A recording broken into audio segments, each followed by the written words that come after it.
Kia ora tātou I ngā āhuatanga o te tau. E rere nei ngā whakaro mo te iwi nui tonu o Tonga. Kua pōkehā nei ki te rūwhenua I te ngaru nunui. Our thoughts and prayers are with the people of Tonga at this time in the wake of the recent earthquake and tsunami. Kia kahutia koutou ki te kahu o te aroha. Hoki rawa mai ki te wākainga. To our whānau, near and far, I hope you all had a safe and happy summer and a great start to 2022. The High Court decision is expected soon. Once we have had time to review the decision, we will make an announcement.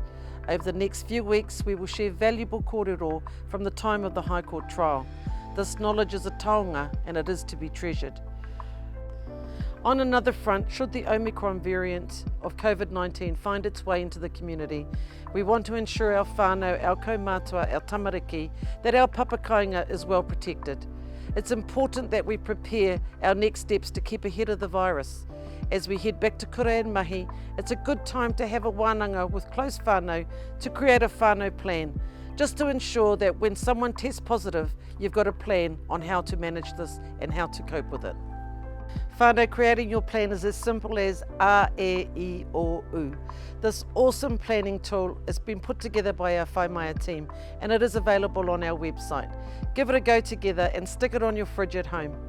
Vaccination is the best way to protect yourself, your whānau and our community from COVID-19.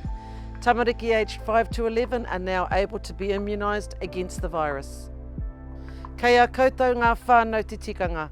Our Tamaki Vaccination Centre is here to tautoko you. If you have any pātai, please contact them. Ko te mea nui ki te tiaki tātou, ia tātou.